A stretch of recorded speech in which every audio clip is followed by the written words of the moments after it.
I got into talk radio 7 years ago and saw for the first time how in my opinion, the general public is being duped by a left side, right side almost game, while the Constitution is being trampled on or ignored. And it's I've gotten so I guess the first incredible passion for opinion that I came up with after all these years of listening to both sides is that government is too large, that intrusion into our lives is getting ridiculous, and in my humble opinion, it's very recent.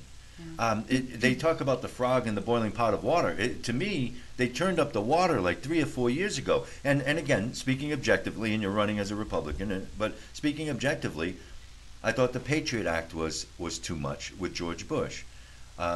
This president, growing government largely and more social programs that maybe are healthy for Americans in some ways.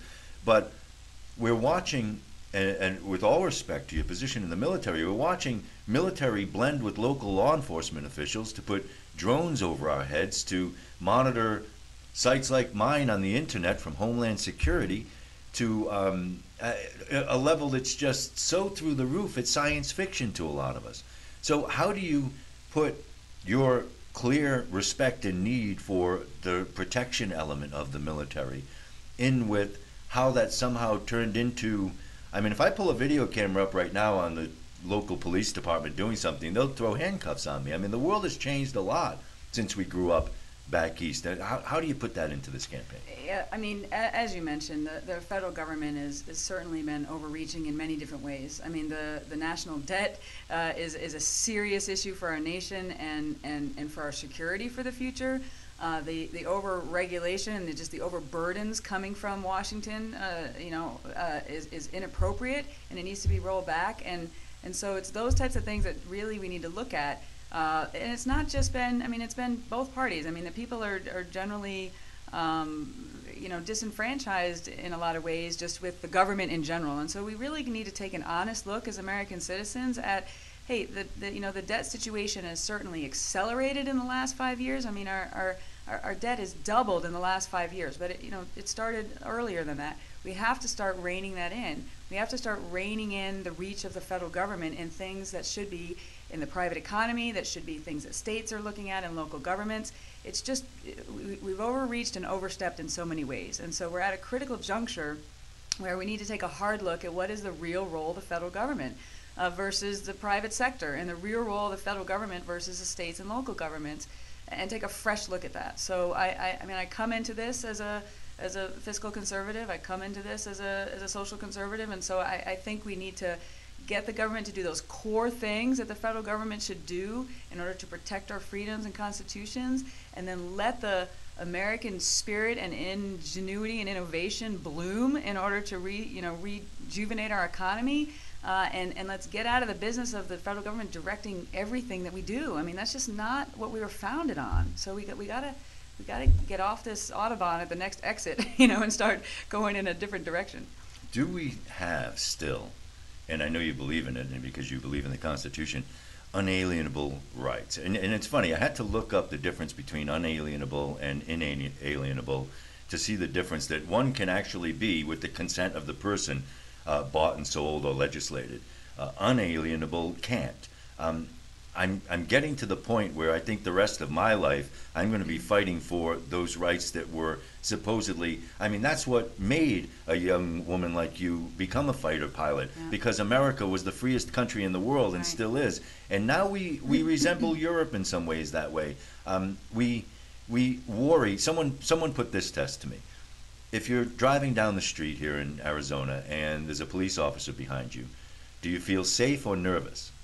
And I laughed when I heard it, and then I said, that's a deeper question than I gave him credit for, because the clear answer for me is nervous, and I've never broken anything but a traffic law probably in my life. So where is that balance? And I mean, we just saw that the FAA will be opening space for drones and things like that. We know law enforcement. Where's the line between, I guess what I'm asking, reacting to the bad guys with things like drones or surveilling the good guys with things like drones? It's a tough line to walk, obviously, and you hear a lot of times the argument of, well, can you the security freedom trade-off? That if you really want to be secure, then you're just going to have to trade off some freedoms. And I just disagree with that. I mean, we have to look at each policy and each law in a very serious way to see what exactly is this bringing us in security and what exactly are we sacrificing and eroding when it comes to freedom. But you can have both. I mean, you can have security and you can have freedom.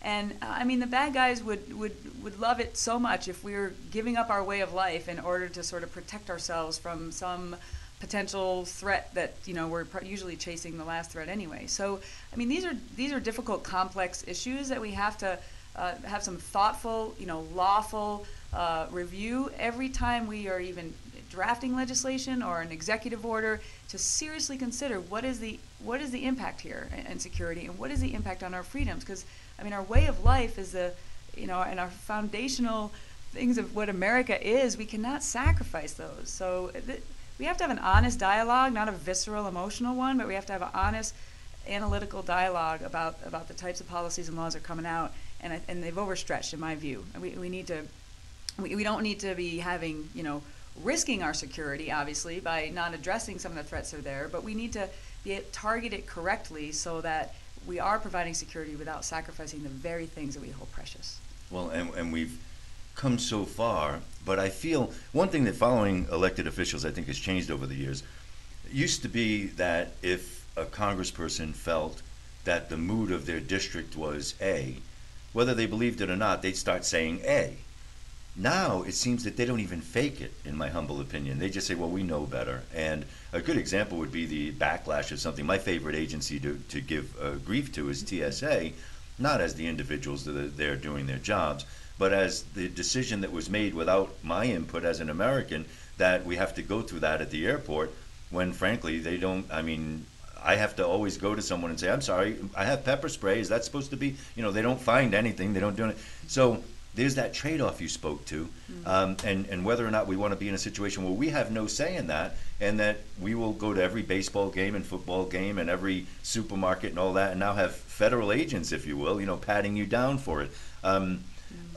When you, in theory, get in Congress, because that's why you're doing this, will you be a stereotypical Republican military person and saying, well, this is the way it's got to be, or are you close enough to the Constitution to say, hey, let's get the people's input before we start frisking them before they come into a White House tour? Right.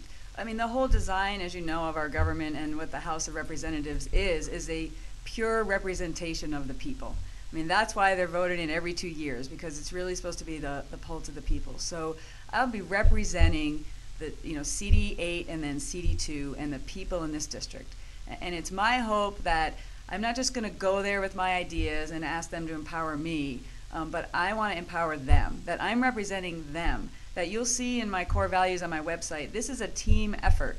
This is not about Martha McSally. This is about individuals maybe who have never voted before, individuals who maybe never voted in a primary before, that I want to somehow work with them and get them to, not be disenfranchised anymore, to realize this is their government, this is their country, this is their representative, and they want to participate in it in a new way, because it's important, because our nation is at serious crossroads. We have serious issues that are impacting us and the next generations.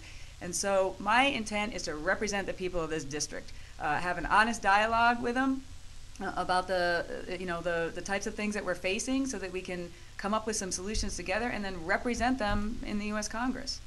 One of the issues that I like to talk about is if you're a left-wing person, you see the Tea Party and you say a bunch of old white guys. If you're a right-wing person, you see the Occupy movement, a bunch of unemployed hippies, right? I'm too old to see the one that way. I see some truth in both, and I see the fallacies that are tied to both that I consider to be hurtful partisan politics that is stopping anything from getting done in this world. What I see are unhappy Americans on both sides, that if I had a magic wand, I'd get them all in a room and say, let's all do something about this. You guys over here and you guys over here, we're all unhappy. I mean, have you ever, you're almost in my age bracket, have you ever seen this much unhappiness in the way government is run in this world, and I hope that had something to do with why you wanted to get into this. Yeah, I mean, the toxicity is very high, and I think in my adult life anyway, I have never seen such sort of disillusionment, by people with their government. But I was just over teaching and training senior government officials from all over the world at the George C. Marshall Center, and trying to help them with their issues and their governments. And part of my conviction to come home was, this is great that I'm helping these governments of these other countries, but what about my government? I mean, my government needs help right now. And so I think, we do have philosophical differences when it comes to the different parts of the political spectrum, but we're all Americans, and we've got to find some common ground. The debt is facing all of us. It's simple math. It's not about liberal or conservative. It's math.